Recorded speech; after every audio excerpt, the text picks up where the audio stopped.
Ciamh McCrory is here, known as Ciamh McDigital, to tell us all about social media and how to make it effective for you, whether in business or indeed if you want to influence people. You're very welcome. Thanks so much for having me. For dropping in this morning.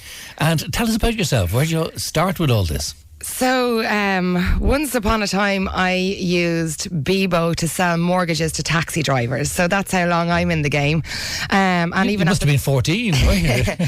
But even at the time, Bebo wasn't really being used by businesses. It was very much a social networking platform.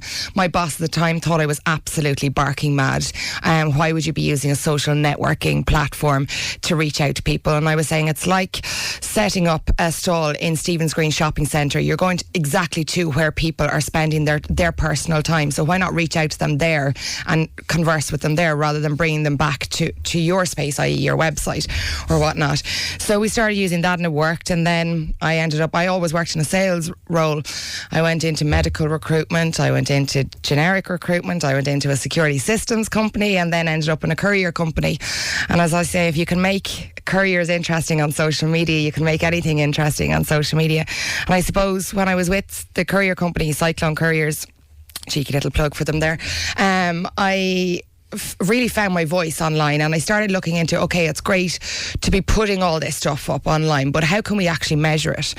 So then I went and did a course on social media, diploma in digital marketing, and discovered how to measure it and then became obsessed with analytics. So anyone who knows me now knows that my motto when it comes to social media is MFE, which stands for measure, feck and everything. And how do you go about that? So most social media platforms have inbuilt metrics into them. So with Twitter... But that's for the people who run them, or can you tap into that? So you can only see the access to your own analytics, your own stats. But even at that, if I was sharing a link, if I was asking somebody else to share a link on their social media platforms to my content, I would always provide them with a trackable link. So either using something simple like Bitly or using a Google URL tool builder trackable link. So that way you can monitor everything. At any given day, I'd be able to tell you exactly how many followers I have, on average how many followers I'm growing by every day, breakdown demographic wise of my audience. Like I know that my own followers are predominantly 55% male, 45% female. Over 78% of them earn more than €75,000 a year. Their buying style is online shopping and their buying type is premium brands. Their top three points of interest are news and business, comedy, which is film and TV, and travel and business news. So I know this about my stats, and I think everybody should know this about their own stats. Who are you talking to? If you don't understand who you're talking to, how can you possibly feed them the kind of information that they're going to be interested in? And at the end of the day, yes, social media is about sharing your opinions and thoughts, but there's no fun in talking to yourself. The whole goal is that you would end up starting conversations or conversing with people, whether they're people that you know or complete strangers. I've had some of the best conversations over the past couple of years with people I've never met before, who I'm likely never to meet. But we share opinions on different things. And I know that because I'd be, even when I'm typing stuff online, I'd be typing it whilst keeping in mind who I'm talking to and the kind of things that they're interested in. But I think, and that's applicable whether you're a person using your own social media platforms or whether you're a business using your social media platforms. I think some businesses make the mistake of they use them as advertising platforms, and that's all very well and good. I would say to some extent, Facebook is an advertising platform, and if you want to get any kind of reach as a business page, you do need to be paying and promoting your posts and boosting adverts, etc. But even then on Twitter is more about conversing with your audience. But at the end of the day, social media is social media. It's about being social. It's about giving your brand a personality. It's about showcasing the human side to your brand, because at the end of the day, people buy from people.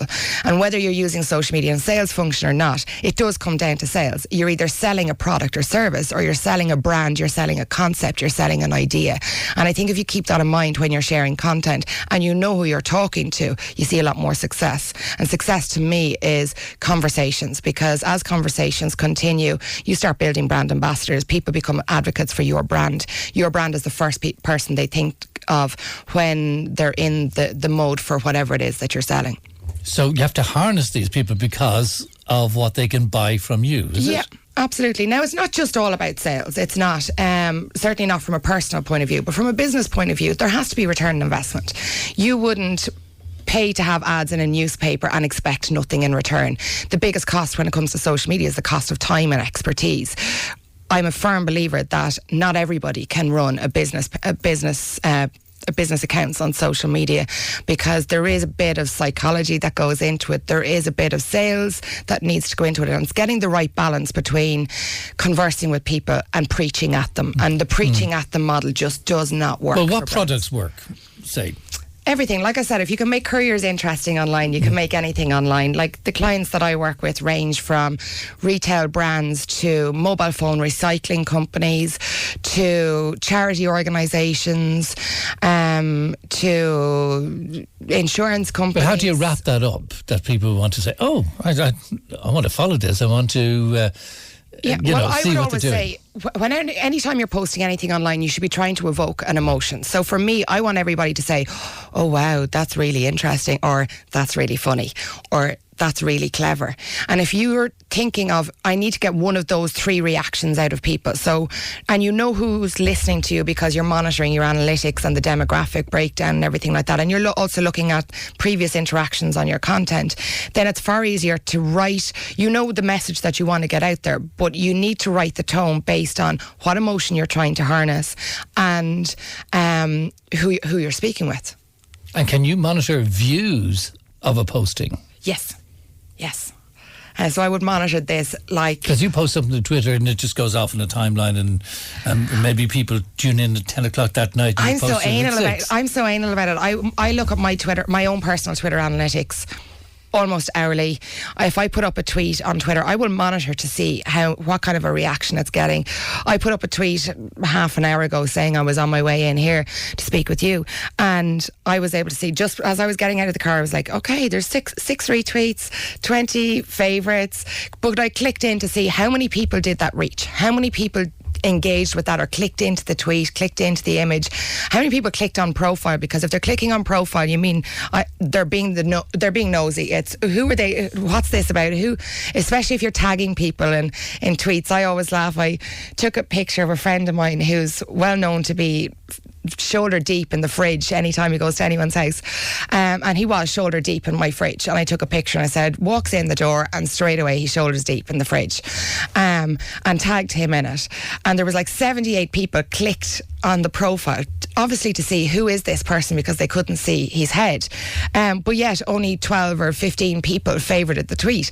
So just because you can see the retweets and favourites, that doesn't necessarily mean that that's the kind of reaction that it invoked. Sometimes the most popular content would get the least amount of reaction to it, but people are engaging with it. They're clicking on links. They're following through on the content you're sharing. They're looking to see who is it that you're talking about, especially if you're sharing photos. They're clicking into the photos to see them. They mightn't want you to know that they're doing that. I always say is our biggest asset in Ireland when it comes to marketing is we are the nosiest nation in the world. We are a nation of curtain twitchers. We do not want our next door neighbour to know about something that we don't know about, but we'll never admit that we're looking through the curtains.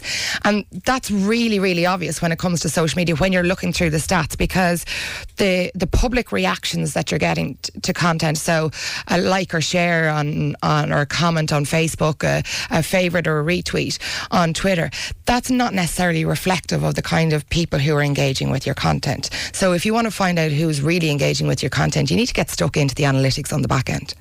Right. Tell me the difference between all the social platforms and who uses them and for what. Well, I would say Facebook is definitely my generation, so 30 to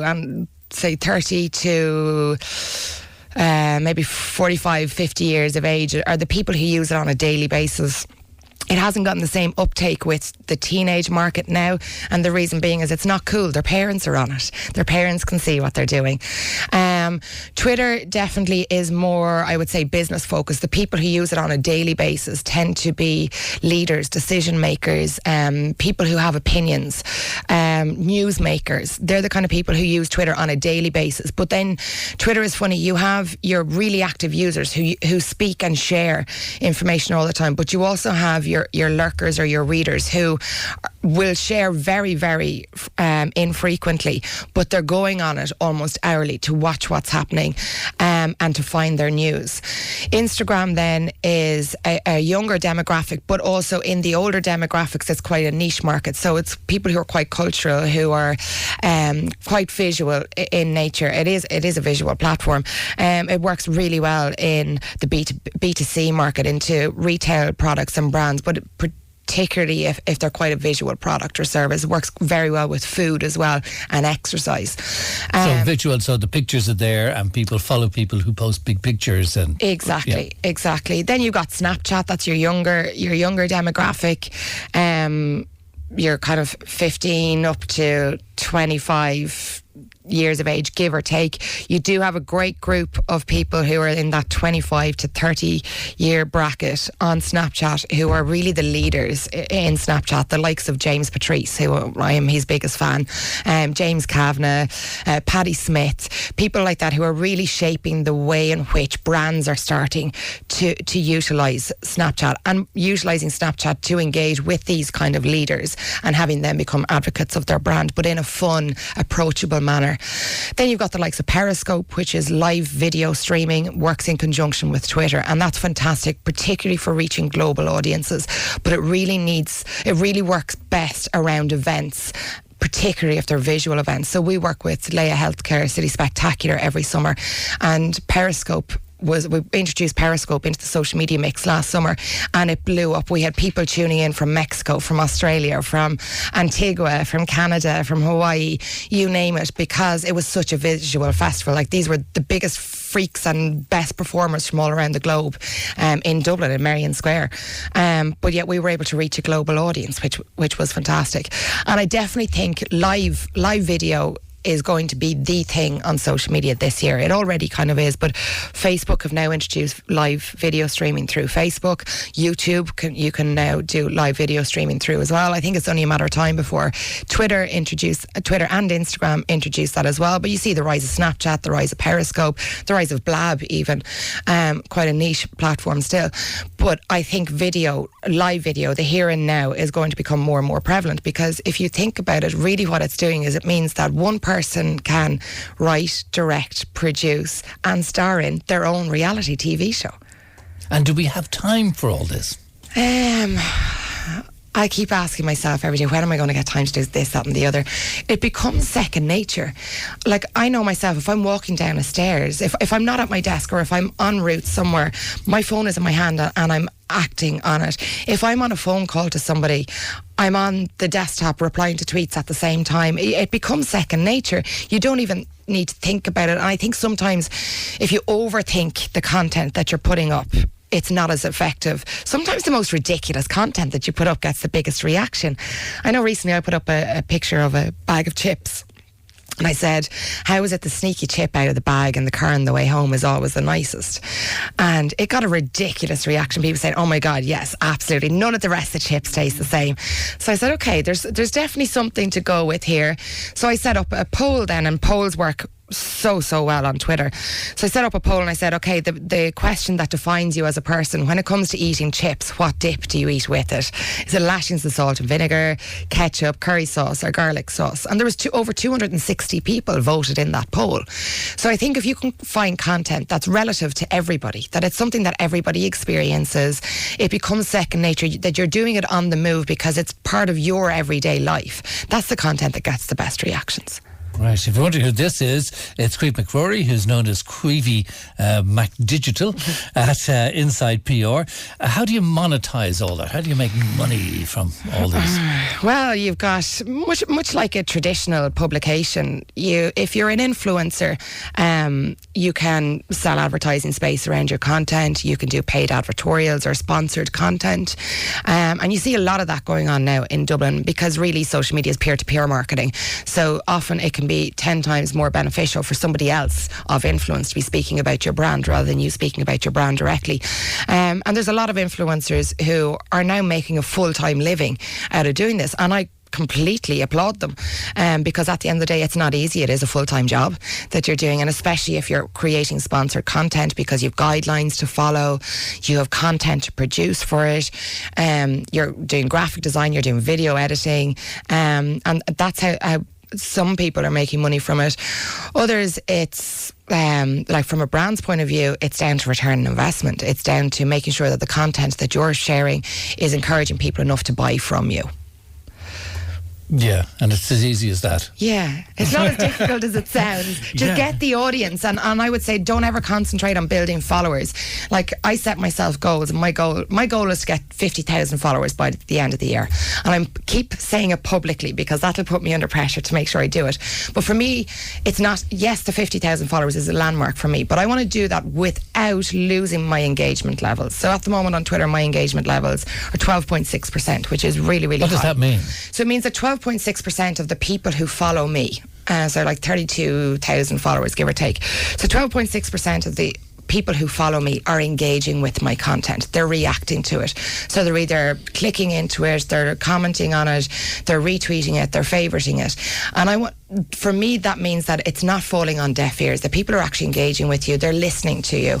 And in turn, I will always endeavour to respond to anybody who contacts me. At the very least, I'll acknowledge it. So I want to make sure that as I grow, that my interest levels, or the percentage of people who are interacting with me, aren't decreasing, because followers really are no good to you unless it's a community, and it has to be a community. In order to get a community, it needs to be two-way traffic. People need to be listening to you, but you need to be listening to your audience as well. And for me, the way to get money online is to, yes, increase your audience. You do need to have an audience of people there ready to listen. But having a big audience doesn't necessarily mean that you're of value to a brand. You're only of value to a brand if your audience are listening to you, they're interacting with you, and they're acting on your call to action that you're sharing. How aware are Irish businesses of all that's going on? It depends on the businesses and the industries. Some are much better than others. Brands definitely know they need to be engaging on social media. There's very, very, very few brands, Irish brands, that aren't on social media. Whether they're managing it effectively or not is another thing. Whether they're giving it the attention that it needs is another question that I would have. And a lot of people are doing it because they feel they need to do it, but they don't necessarily have the right people managing their social media for their brand, because they don't know what it is that they're looking to get from it. They just say, put it out there because that's what you do. Yeah. Oh, look, we sent a press release out to media. Bang the press release up on social media. That's not the way to do it. Take the most interesting line from your press release, create an image or a video around it, and then share that on social media, but explain why you're sharing it. That's what works on social media. But I think from brands' point of view, there's a massive confusion as to whether it's working or not, why they should be doing it. The biggest mistake we make in Ireland in business when it comes to social media is that we just do it. Instead of thinking about why we're doing it, what we want to get from it, when we're going to do it, setting ourselves goals and timelines, we just throw content out there all the time. And it's just a case, a lot of businesses do it just to be able to say that, tick a box. Yeah, I have social media. Yeah, I have Facebook. Yeah, I have Twitter. You say to them, well, what are you getting from it? Like, what's your average click-through rate? What's your average conversion rate? What's your average engagement levels? What's your growth levels like? And normally if you ask those 4 questions, you'll see a face of panic looking back at you, because so many businesses don't know this. They don't know why they're doing it. They're only doing it because they know they can't not do it. Okay, a business that hasn't done it, where should they go first, apart from talk to you? Is which platform first, and what's the optimum time to post their interesting content? Well, which platform to post on, it depends on your industry. Certain platforms work better for different industries, and it also depends on your target audience. If you're targeting 15 to 20 year olds, you shouldn't be on Facebook. You should be using Snapchat, Instagram, Twitter. If you're targeting, say, 35 to 50 year olds, I would be saying you need to be on Facebook, you need to be on Twitter, YouTube and Periscope. It depends on, like I said, who you're targeting, the product in which you're selling as well. Twitter works fantastically well, and LinkedIn fantastically well for the B2B market, but LinkedIn doesn't work as well with the B2C market. So if you understand who you're talking to, then you can break it down which platforms you should be using. Facebook, believe it or not, the busiest time of the week on Facebook in Ireland is between 9 and 10 a.m. on a Monday morning, when we're all meant to be busy at work. So that's why I was laughing at the piece in the Irish Daily Star today, when they were saying that I think it was 73%, give or take, of people check their social media platforms in work. I would say lies. About 90% of people are checking their social media content in work. They mightn't be checking it on their desktop computer, but they're checking it on their phone. And is that good?